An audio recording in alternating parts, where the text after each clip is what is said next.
Good morning students, welcome back to G3 online classes. In previous video we have discussed about Human Genome Project, and now we will discuss about the outcome of Human Genome Project, that are the silent feature of a human genome. What we concluded from the research on Human Genome Project. देखिए भाई, the human genome contains 3164.7 million nucleotide bases. The average gene consists of 3000, जो average gene है उसके अंदर 3000 base pair होते हैं, but size very greatly. Size क्या हो सकता है भाई, चेंज हो सकता है.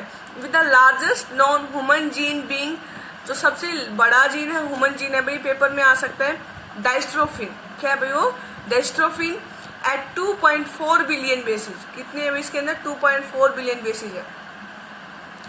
The total number of gene is estimated at 30,000. Total कितने हैं भाई, 30,000 है.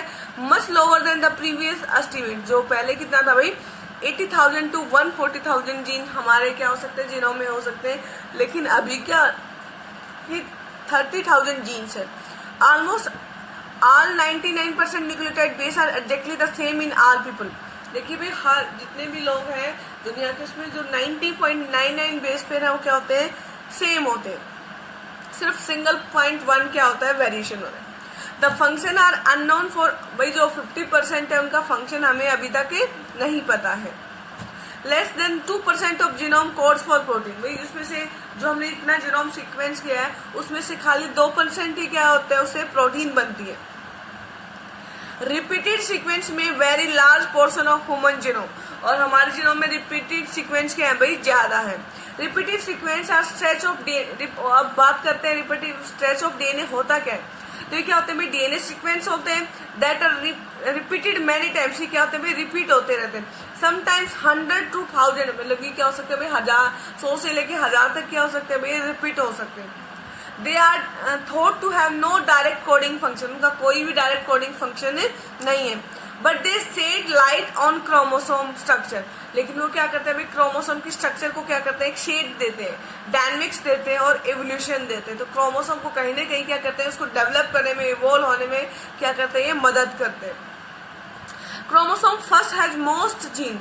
जो क्रोमोसोम नंबर 1 है उसमें सबसे ज्यादा जीन है, और वो जीन कितने भाई, 2968. And the Y has a fewest, और जो वाई क्रोमोसोम उसमें सबसे कम जीन होते हैं वो कितने भाई, 231. तो पेपर में आ सकता है भाई, which gene has the highest number of genes, तो that is chromosome number 1. And the genes which has the least chromosome which has lowest gene, that is Y chromosome.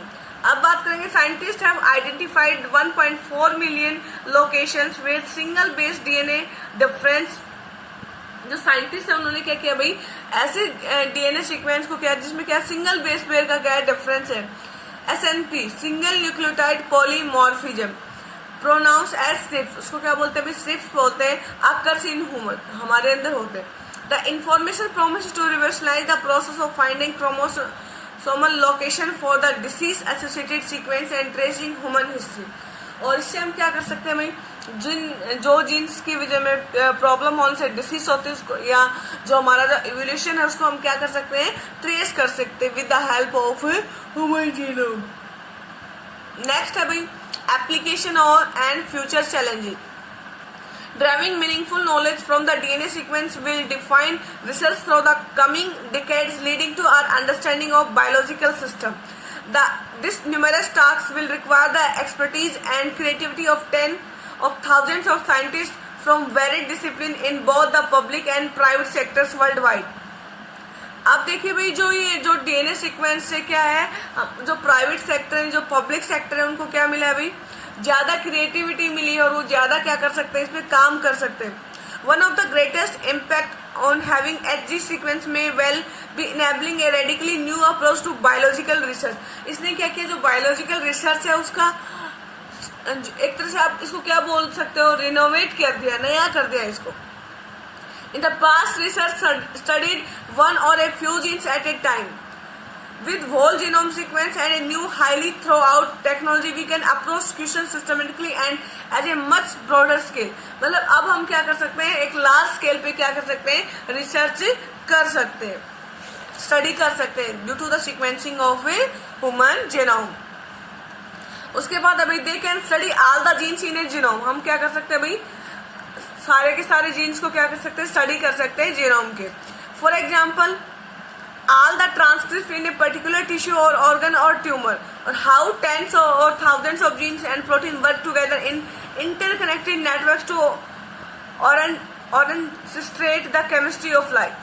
देखिए भाई हम क्या कर सकते हैं, किस तरह से प्रोटीन्स है, किस तरह से जीन है, वो आपस में क्या करते हैं, कोऑर्डिनेट करते हैं, और हम लाइफ की केमिस्ट्री को क्या कर सकते हैं भाई, समझ सकते हैं। तो this is all about human genome project. Application में क्या है भाई, हम सबसे पहले तो क्या कर सकते हैं, बेहतर तरीके से क्या कर सकते हैं, ह्यूमन जीनोम को मतलब हमारे लिविंग सिस्टम को क्या कर सकते हैं, समझ सकते हैं, और हमारी जो प्रॉब्लम्स है, जो डिसीज है, या जो उस पर काम करना, फर्दर रिसर्च करनी है, वो क्या हो गया भाई, अब इजी हो गया। तो this is all about human genome project.